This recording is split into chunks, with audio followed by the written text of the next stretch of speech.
అస్సలాము అలైకుం వరహమతుల్లా. ఇస్లాంలో గర్వం అంటే కిబ్ర్ గురించి మనం బహుశా ఎక్కువగా చర్చించం. కాని ఇది మన విశ్వాసాన్ని నశింపజేసే అంతరంగిక వ్యాధి. గర్వం అనే భావన శైతాన్ చేసిన మొదటి పాపానికి మూలం. అల్లాహ్ శైతాన్కు ఆదమును సద్దా చేయమని ఆజ్ఞ ఇచ్చినప్పుడు అతను నిరాకరించాడు.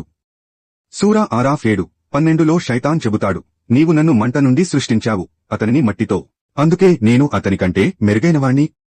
ఇది కేవలం భౌతిక స్వరూపాల ఆధారంగా సుపీరియారిటీ భావన. ఇదే భావన మన హృదయంలోనూ చొరబడుతుంది మనకు తెలియకుండానే. మనం రోజూ నమాజ్ చేస్తామనే గర్వం, మనం ముస్లింలం అన్న ఆత్మాభిమానం, మనం ఇతరుల కంటే ఎక్కువ పుణ్యాలు చేస్తున్నామన్న భావన, ఇవన్నీ మనం గర్వంగా మారిన సంకేతాలు. ప్రవక్త ముహమ్మద్ సల్లల్లాహు అలైహి వసల్లం చెప్పారు, ఎవరిలో గర్వం రేణువు అయినా ఉంటే వారు జన్నతులోకి ప్రవేశించరాదు. సహీహ్ ముస్లిం. గర్వం అంటే సత్యాన్ని తిరస్కరించడం, ఇతరులను తక్కువగా చూడడం.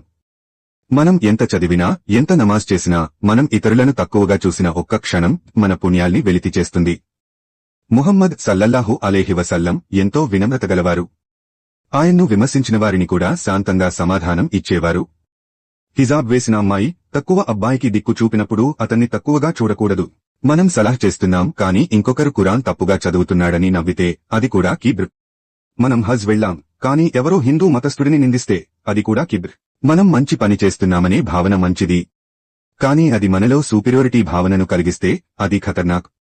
అల్లాహ్ ఖురాన్లో సూరా హజ్ 22:37లో చెప్పాడు, ఆ పశువుల మాంసం అల్లాహ్కు చేరదు, వారి రక్తము కాదు, కాని మీ తక్వా మాత్రమే ఆయనకు చేరుతుంది. అంతేకాదు, గర్వాన్ని పోగొట్టే మార్గం వినమ్రత. అల్లాహ్ చెబుతాడు సూరా లుక్మాన్ 31:18, నీవు ముఖాన్ని వంపుగా మలచి ఇతరులపై అహంకారంగా తిరగకూడదు. భూమిపై గర్వంగా నడవకురాదు. నీవు నేలని చీలించలేవు, నీవు కొండలంత ఎత్తుగా ఎదగలేవు. మన మూలం మట్టి, మరణం మన అంతిమ గమ్యం.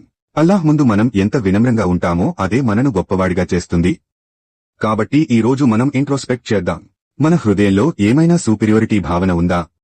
మనం నిజంగా అల్లాహ్ ముందు జడుగుతో ఉంటామా?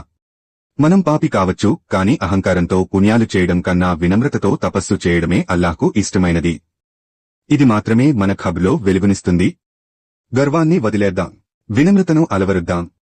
ఇదే నిజమైన ఇబాదత్, ఇదే నిజమైన తక్వా, ఇదే మన జన్నత్కు దారి తీసే మార్గం. జజాకల్లాహు ఖైరన్.